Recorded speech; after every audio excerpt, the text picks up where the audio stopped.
राष्ट्र और नेशन दो शब्दों का ट्रांसलेशन समानार्थी करने से ही समय ऑडिबल ना हो। Yes, you're audible. ठीक है, कारण सारा कंफ्यूजन हुआ है। उसी तरह सेकुलरिज्म हिंदू, इसमें लोगों को कंफ्यूजन है। रिलीजन एंड धर्म, इसमें कंफ्यूजन है। रिलीजन को हम उपासना कहेंगे, धर्म एकदम अलग है। उन दोनों का उपयोग साथ साथ करने से काफी कंफ्यूजन निर्माण होता है। अभी परसों मैं बात कर रहा था, एक ने कहा कि हिंदू तो बचपन से सेकुलर होता है। मैंने पूछा इसका अर्थ क्या है, तो सभी रिलीजन्स को समान रूप से देखता है। मैंने कहा वो तो हिंदू है, हिंदू होना पर्याप्त है, उसके सेकुलर बनने की जरूरत नहीं है। क्योंकि सेकुलरिज्म ये एकदम अभी 400 साल पहले की बात है, हिंदू शब्द बहुत पुराना है। उसी तरह जो पश्चिम का नेशन है, वहां का नेशनलिज्म है, स्टेट नेशन कंसेप्ट है, ये 18th सेंचुरी की बात है। उसके पहले वहां कोई नेशन कंसेप्ट नहीं थी। और वहां का नेशन ये race based, religion based, language based मुख्यतः रहा है।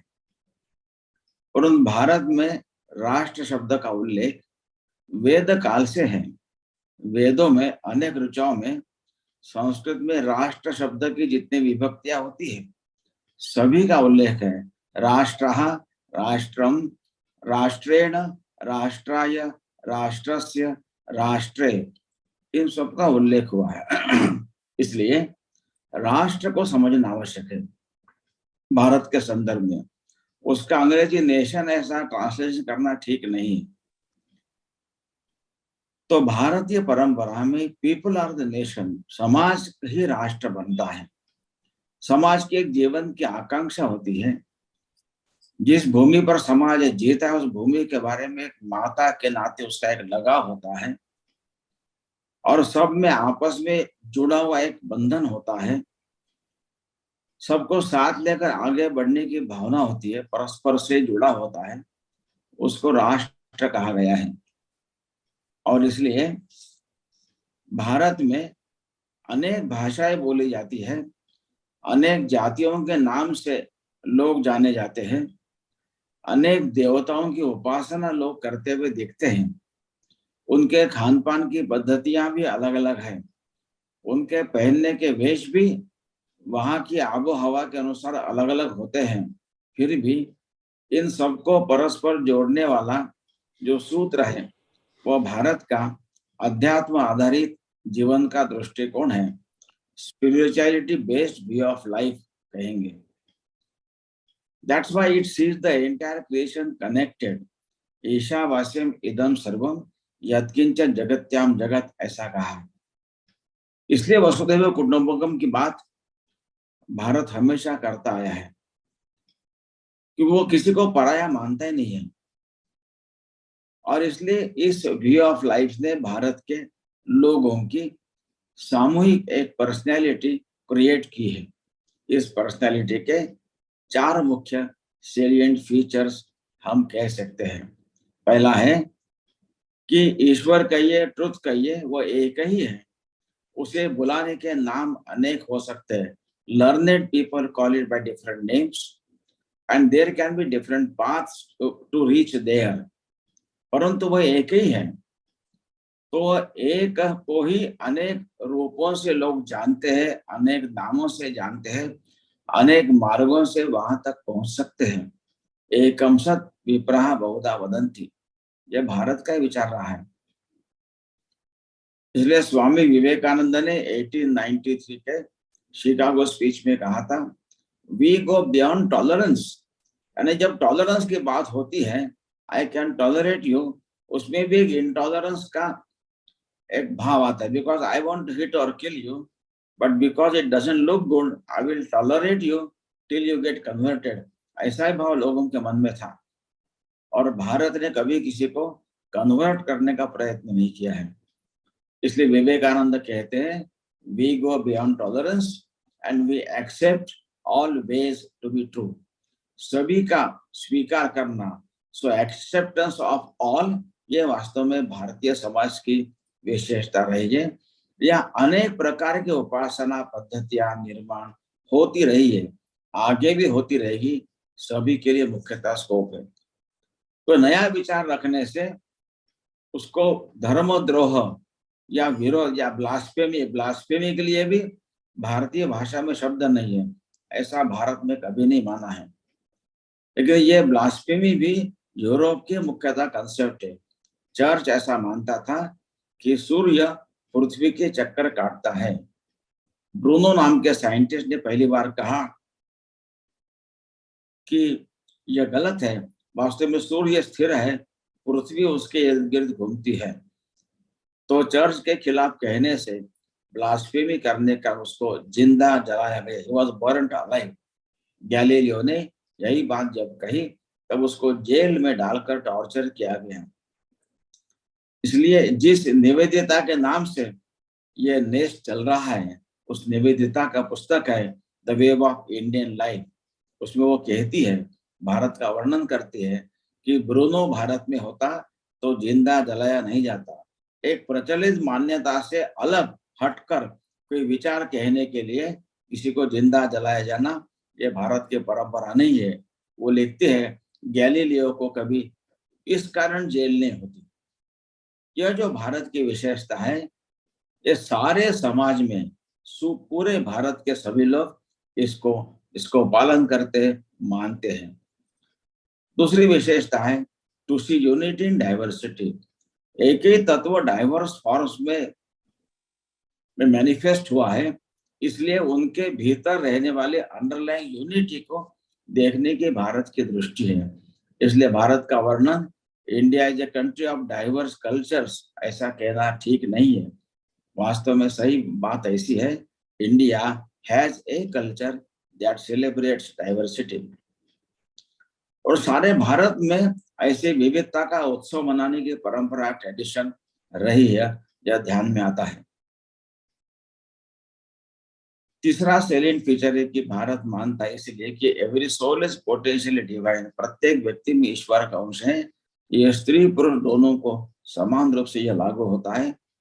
तो स्त्री पुरुष दोनों में, मैन एंड वुमन, ये पोटेंशियल डिविनिटी समान रूप से विद्यमान है। और मनुष्य का अंतिम लक्ष्य इस अंदर के डिविनिटी को मैनिफेस्ट करते हुए मोक्ष पाना है।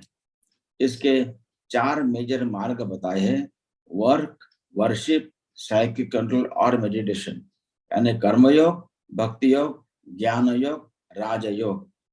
बीइंग एक्सक्लूसिव, ये वास्तव में भारत का विचार नहीं है। भारत का विचार हमेशा इंक्लूसिव रहा है। इसलिए विवेकानंद कहते हैं कि ये 4 में से कोई भी एक लो, या आप एक साथ 2 भी ले सकते हैं, और मोर और ऑल एंड बी फ्री। प्रत्येक व्यक्ति का मुक्त के तरफ जाने का जो उपासना का मार्ग है, it can be varied composition of this 4 major ways, bhakti yoga, कर्म योग, ज्ञान योग, ध्यान योग। तो एक ही परिवार में एक भाई का कंपोजिशन अलग होगा, दूसरे का अलग होगा, बहन का अलग हो सकता है। जो हमारे घर में ध्यान में आता है, कोई सोमवार को व्रत करता है, कोई मंगलवार करता है, कोई गुरुवार करेगा, कोई नहीं भी करेगा, कोई सूर्य को अर्घ्य देगा, कोई राम जी के मंदिर में जाएगा, कोई देवी के मंदिर में जाएगा, कोई निर्गुण निराकार की उपासना करेगा। ये सब बातें अलाउड है। इन सारी बातों को मिलाकर एक भारत की पर्सनैलिटी बनी है। इसलिए भारत के सभी घरों में जो पूजा घर होते हैं, वहां अनेक प्रकार के देवी देवताओं के चित्र होते हैं। कोई नया व्यक्ति किसी एक आध्यात्मिक गुरु, महिला, पुरुष ऐसा चित्र लेकर आता है, बाकी चित्रों को थोड़ा खिसका कर इसको रखने की एक सुविधा, इसको एकोमोडेट करने की सुविधा रहती है। ये अकोमोडेशन ये सारे भारत में समान रूप से देखने को मिलता है। यह भारत की जो पर्सनैलिटी बनी है,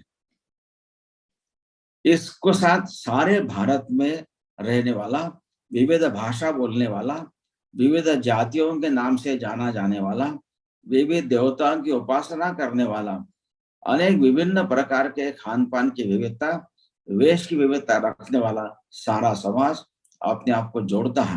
हाँ, ये हमारी विशेषता है, ऐसा ही मानता है। This is what connects us all together.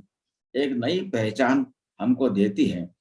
इस पहचान को दुनिया में हिंदुत्व यानी हिंदूनेस ऐसा कहा गया है। इसलिए हिंदू यहाँ भारत के लोगों का मतलब राष्ट्र का आइडेंटिटी है, उसका नाम भी है, उसका एडजेक्टिव विशेषण भी है। इसको समझने की मुख्यता आवश्यकता है। और इसलिए इस राष्ट्र के इस पहचान के साथ अपने आप को कनेक्ट करना, इसके पहचान के बारे में एक गौरव, प्राइड फील करना, इसके महान तत्वों को अपने जीवन में चरितार्थ करते हुए बाय लिविंग द वैल्यूज, स्वयं राष्ट्र का बनना। और अनेक लंबा समय से राष्ट्र जीवन चल रहा है, तो कालांतर में कुछ न कुछ शैथिल्य, कुछ न कुछ दोष समाज में आते हैं। उन दोषों को दूर करने के लिए भी स्वयं इनिशिएट प्रयत्न करना, ये करना मतलब अपने आप को राष्ट्रीय मानना है। तो राष्ट्रीय होना यानी इस राष्ट्र की पहचान के साथ कनेक्ट करना, इसका गौरव महसूस करना, इसके मूल्यों को जीवन में उतारना और जो दोष निर्माण हुए उनको ठीक करने का प्रयत्न करना, यह राष्ट्रीय होना है। यहाँ का समाज राष्ट्रीय होना, इसका अर्थ यह है। अब नेशन के साथ इसका संबंध नहीं जोड़ता है। नेशन, इसलिए नेशनलिज्म ये भारत के लिए लागू होता नहीं है। ये नेशन नेशनलिज्म ये एकदम 18वीं शताब्दी की उपज है। वहां के नेशनलिज्म ने जो स्टेट रिलेटेड मुख्यतः रहा है, जिसका आधार common race, common religion, common language ऐसा मुख्यतः रहा है, उन्होंने अपने राज्य विस्तार के लिए लोगों पर अत्याचार की है, हत्याएं की है, युद्ध लादे हैं। इसलिए यहाँ पर राष्ट्र को नेशन कहना ही गलत है। इसलिए यहाँ पर नेशनलिज्म नहीं है, हम राष्ट्रवादी नहीं है। राष्ट्रीय होना यानी गुणात्मक कॉनोटेशन उसका है, अर्थ है। इसको हमने समझना चाहिए। कई बार लोग राष्ट्रीय को राष्ट्रवादी कहते हैं और राष्ट्रीय के गुणात्मक शब्द को ज्योग्राफिकल कॉनोटेशन प्राप्त हुआ है। मैं कई बार उदाहरण देता हूँ कि एक व्यक्ति मुझे मिले दिल्ली में, कहा कि ये रमेश है, एक वर्ल्ड के बीजेपी के अध्यक्ष है। ये आदेश गुप्ता जी हैं जो दिल्ली के राज्य के अध्यक्ष हैं, और जगत प्रकाश नड्डा जी राष्ट्रीय अध्यक्ष हैं। मैंने कहा ये बात सही नहीं है। सही क्या है? रमेश एक वर्ल्ड के अध्यक्ष है, आदेश जी गुप्ता एक राज्य के भाजपा के अध्यक्ष है, जगत जी नड्डा ये अखिल भारतीय अध्यक्ष है, और तीनों राष्ट्रीय है। हम चाहते भारत का प्रत्येक व्यक्ति वो किसी मजहब का उपासना करता हो, यहाँ के पुरखों की संतान है, वह इसके साथ जुड़ता है, इसका संबंध है, वह प्रत्येक व्यक्ति राष्ट्रीय बने। यानी जो पहले 4 बातें बताई, ऐसा होने का प्रयत्न करना चाहिए। इसको लेकर हम राष्ट्र को समझना आवश्यक है। ये राष्ट्र की एकता का भाव हमको किस तरह दिखता है? बहुत आसानी से। तो 2nd सेंचुरी में अपने देश से प्रताड़ित होकर जान बचाने के लिए जूस यहूदी ये मुंबई के पास आए हैं। 6th सेंचुरी में पारसीज अपने धर्म को, अपने रिलीजन को बचाने के लिए गुजरात में आए, और 8वीं शताब्दी में 8th सेंचुरी में सीरियन क्रिश्चियंस केरल में गए। समय अलग अलग था। केरल में, महाराष्ट्र में, गुजरात में वहां के राजा अलग अलग थे, एक राजा नहीं था। वहां के लोगों अलग अलग भाषा बोलते थे, वहां के लोगों की व्यक्तिगत देवता भी अलग अलग थी। फिर भी तीनों का जो ट्रीटमेंट मिली, तीनों को वह समान रूप से मिली। सबका स्वागत किया गया, उनको अपने रिलीजन का पालन करने का स्वातंत्र मिला, अपने पूजा स्थल खड़े करने का उनको स्वातंत्र मिला। पूजा स्थल खड़े करने में स्थानिक लोगों ने सहायता की। Not a single incidence of discrimination, persecution, trying to convert them, ऐसा कहीं नहीं हुआ। जब राजा अलग थे, भाषाएं अलग थी, देवताएं अलग थी, व्हाट वाज कॉमन? तो यह भारत का राष्ट्र का विचार है। यह राष्ट्रीय विचार, राष्ट्रीय सोच, ये कॉमन था। हम देखते हैं एक फैजाबाद यानी अयोध्या के पास का स्थान है, वहां के एक वैज्ञानिक इसरो में अहमदाबाद में जॉब करते थे, उनकी बेटी हुई, उन्होंने बेटी का नाम कावेरी रखा। और फैजाबाद के व्यक्ति उत्तर प्रदेश का है, अहमदाबाद में जॉब कर रहा है, वास्तव में इसका संबंध कावेरी से क्या होना चाहिए? लेकिन पूरे भारत के बारे में, सभी नदियों के बारे में एक पवित्रता का भाव मन में है। एक कर्नाटक का एक परिवार है जो जो गुजरात में जॉब करते थे, उनकी दो बेटियां थी, एक बेटे का नाम सिंधु था, एक का शरयू था। अब कर्नाटक के व्यक्ति का सिंधु शरयू से संबंध क्या आता है? क्योंकि सहजता है। हमारे भावनगर का एक परिवार है, अपने नेस्लिंग है, उसका नाम झेलम है। महाराष्ट्र के दो लोग मुझे पता है, इनके परिवार में बेटी पैदा हुई, उन्होंने नाम रावी रखा है। ये परिवार पुणे में रहते हैं। तो संपूर्ण भारत के बारे में एक समानता का, एकता का भाव, इसलिए हमारे यहाँ चार धाम की यात्रा की परंपरा है। हमारे यहाँ द्वादश ज्योतिर्लिंग सारे भारत में व्याप्त है। और जो वैल्यू सिस्टम है, हम देखते हैं कि रावण तो ब्राह्मण था, हिंदू था, शिव जी का भक्त था, वेदों का जानकार था, परंतु सारे भारत में कहीं पर भी बालक का नाम परिवार में रावण कोई नहीं रखता है। तमिलनाडु में राम का विरोध, आर्यों का विरोध, उत्तर का विरोध नाम से एक द्रविड़ मूवमेंट चली है। उन्होंने भी रावण दहन, राम दहन करेंगे, ऐसे स्लोगन्स बनाए, परंतु ये द्रविड़ कड़गम नाम की मूवमेंट शुरू करने वाले व्यक्ति का नाम रामास्वामी नायकर था। उन्हीं में से एक पार्टी बनी, उसके एमजी रामचंद्रन नाम के मुख्यमंत्री बने। तमिलनाडु में रामचंद्रन नाम मिलता है, केरल में रामन मिलता है, कर्नाटक में रामण्णा नाम है, आंध्र प्रदेश में एनटी रामाराव हो गए, महाराष्ट्र में रामराव है, अपने गुजरात में राम भाई है, पंजाब में राम सिंह है, उत्तर प्रदेश में राम प्रसाद है, रामावतार है, और बंगाल में राम मोहन राय हो गए। तो राम को लेकर, भरत को लेकर, शत्रुघ्न, लक्ष्मण, इन सब को लेकर नाम है, परंतु रावण नाम कहीं नहीं है। ये समानता, हमारी मूल्य व्यवस्था समान है, इसको लेकर ध्यान में आता है। इसलिए हमारे यहाँ ये राष्ट्र लोगों के मन का भाव है, जो आपस में एक दूसरे को जोड़कर एक समान आकांक्षा जीवन की वैल्यू सिस्टम लेकर चलता है। इसको समझना चाहिए। यह समाज रहने के लिए भूमि आवश्यक है, तो भूमि के साथ एक राज्य व्यवस्था होती है, उससे राज्य और भूमि मिलाकर देश बनता है। तो कंट्री यह है। अगर जैसे इजराइल के लोग कहते हैं कि 1800 वर्षा तक, for 1800 years they were out of their own country land, दुनिया के अनेक देशों में बिखरे थे, लेकिन लोग आपस में जुड़े थे।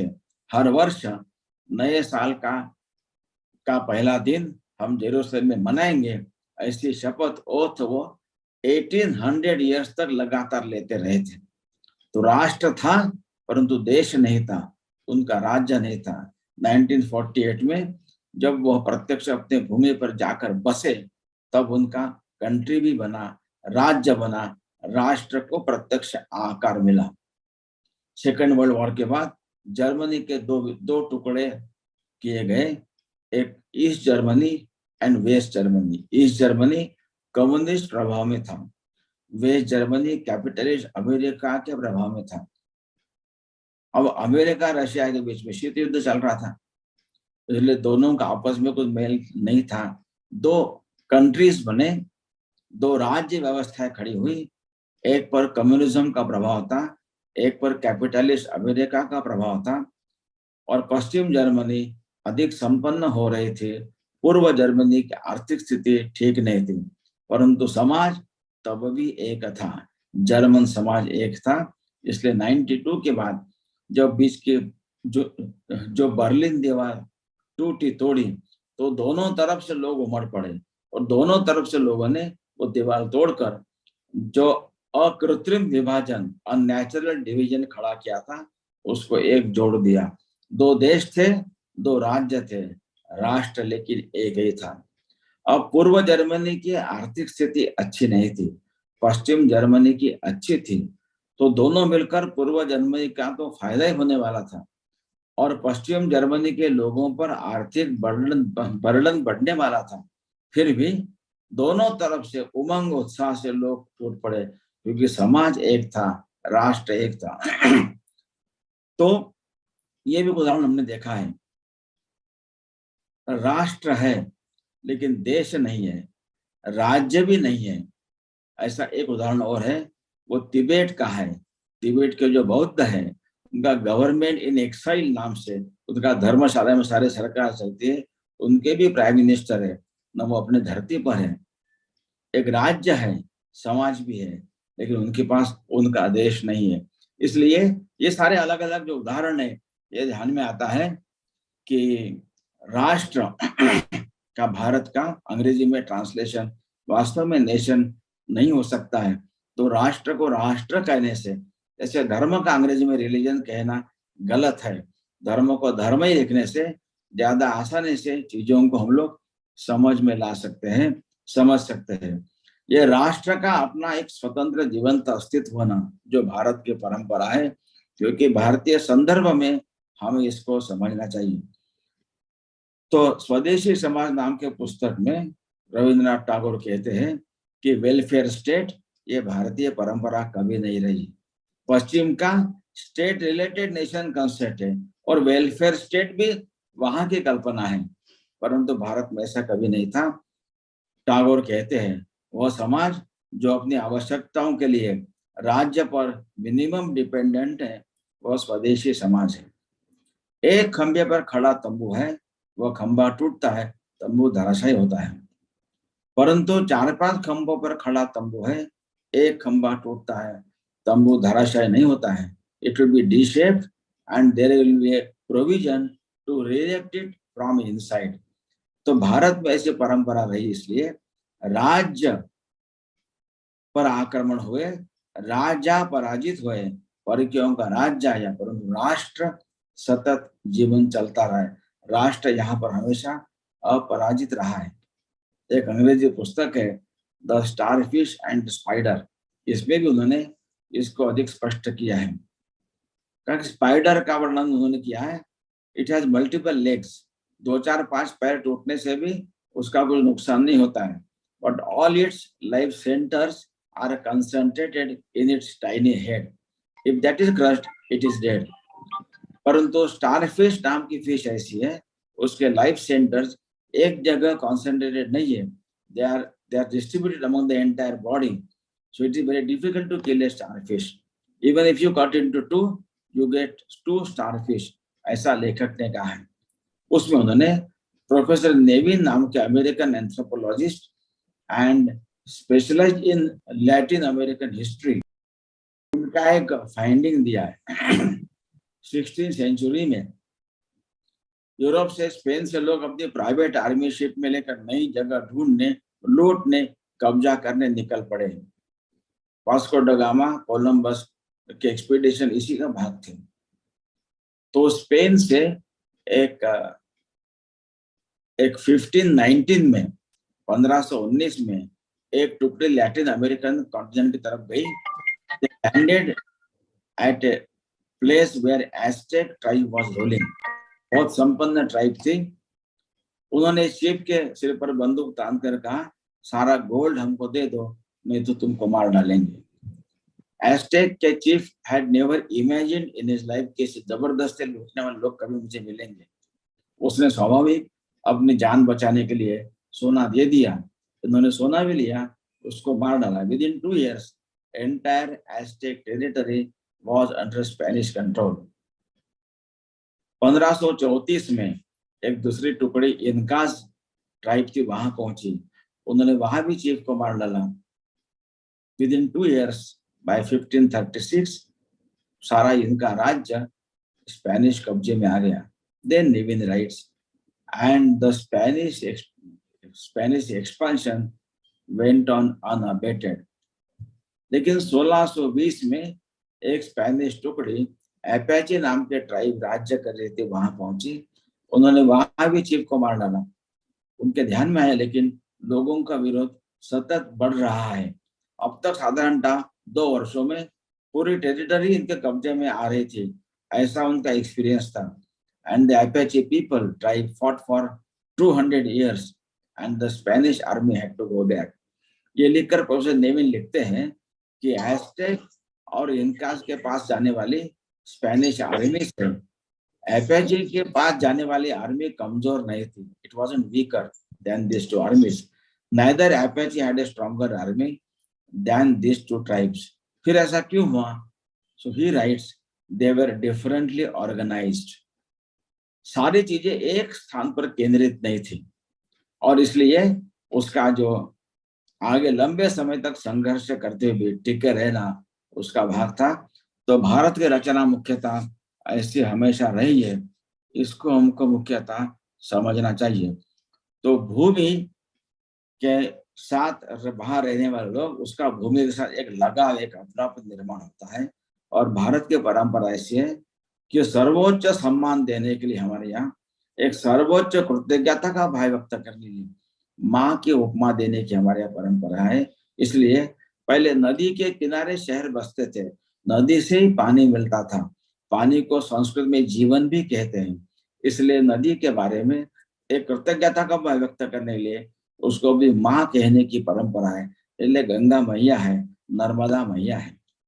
इस भूमि पर हमको खड़ा रहने का आधार मिलता है, अन्न जल वायु यहाँ मिलता है, इतने तरह तरह के वनस्पति हमको मिलते हैं। इसलिए भूमि के बारे में कृतज्ञता निर्माण करने के लिए, कहने के लिए इस भूमि को माँ कहना, भूमि मातरम, माता पृथ्वी पुत्रों पृथ्व्या, यह वास्तव में भारत की परंपरा रही है। ये पूरे राष्ट्र का एक समान प्रकार का बोध, एक धारणा है, इसको हमको समझना चाहिए। तो राज्य, राष्ट्र और देश ये परस्पर जुड़े हुए शब्द हैं, लेकिन उसमें थोड़ा अंतर है, इसको हमको समझना चाहिए। इसलिए मैंने संक्षेप में कुछ उदाहरण देकर सारा भारत के संदर्भ में मुख्यतः राष्ट्र का अर्थ क्या है, देश क्या होता है, इसलिए हमारे देश का विभाजन हुआ, ये बात सही है। और ये विभाजन दूर भी हो सकता है, लेकिन इसका अर्थ ये नहीं है कि हम एक ही राज्य में आएंगे। अखंड भारत की बात आती है, it is not a Jio political concept, it is a Jio cultural concept. हमारे जीवन की आकांक्षा, दुनिया के तरफ देखने का दृष्टिकोण, जीवन का लक्ष्य, ये अगर समान होगा, अनेक प्रकार के रिलीजन्स होने के बाद भी, अनेक प्रकार की देश राज्य व्यवस्था अलग होने के बाद भी समाज सारा एक साथ जुड़ सकता है समान आकांक्षाओं को लेकर। एक थोड़ा उदाहरण लेंगे तो नेपाल और भारत का उदाहरण लेंगे तो दोनों में समान आकांक्षा आस्था है, देश अलग है, वहां पर राज्य करने वाले राज्य व्यवस्था अलग अलग है, लेकिन लोग परस्पर जुड़े हुए हैं। आज भी लोग यहाँ से पशुपतिनाथ का दर्शन करने जाते हैं। नेपाल के लास्ट राजा का जो कोरोनेशन हुआ, भारत के सभी पवित्र नदियों का जल उनके अभिषेक के लिए लेकर गए थे। तो देश अलग है, राज्य अलग है, परंतु लोग आपस में जुड़े हुए हैं, ऐसा भी संभव है। तो अखंड भारत की कल्पना मुख्यतः जो कल्चरल है, इसको भी समझने की आवश्यकता है। तो मैंने संक्षेप में मेरी बात कही है। अब इसके ऊपर अगर किसी कुछ अगर जिज्ञासा प्रश्न है तो प्रश्न पूछ सकते हैं। नमस्कार सर, मुझे एक प्रश्न था जी के टॉपिक से रिलेटेड। तो जो हम बात करते हैं राष्ट्र और ग्लोबल सिटीजन, एक वर्ड सुनने मिलता है, तो क्या ये कॉन्सेप्ट सेम है या इनमें सिमिलैरिटी है या अलग अलग है? ये ग्लोबल सिटीजन की बात किसने की है? नहीं, ये मेरे को माइंड में इस चीज का कंफ्यूजन है। मैं ये पूछ रही हूँ क्या ये सिमिलर है या ये अलग अलग है? जैसे सिटीजनशिप हम वगैरह तो राज्य के साथ होती है, राष्ट्र के लिए तो राष्ट्र के अंगभूत घटक है, वी आर द कॉन्स्टिट्यूएंट, ऐसा कहते हैं। ये सिटीजनशिप कल्पना वगैरह राज्य के साथ जुड़ी हुई है। जी, नहीं, जैसे हम सर कहते हैं ना कि ग्लोबल सिटीजन है या सब मतलब पूरे अर्थ को सेम बिलोंग करते हैं, तो ये कॉन्सेप्ट सुनने आता था या स्कूल में जैसे कभी पढ़ा करते थे थोड़ा बहुत, तो ये कैसे सिटीजन डिफरेंस है? वो सिटीजन नहीं कहते, तो सारे पृथ्वी को माँ कहा है और मैं उसका पुत्र हूं ऐसा कहा है। माता पृथ्वी पुत्रों पृथ्वी आया कहा है। सारे सारे पृथ्वी को ही हम अपना परिवार मानते हैं। हम आपस में रिलेटेड है, इसमें सिटीजनशिप नहीं आती है, ये शब्द नहीं आता है। दोनों कॉन्सेप्ट्स को आप लोग मिक्स मत कीजिए तो अच्छा रहेगा, समझना आसान होगा। जी सर, थैंक यू।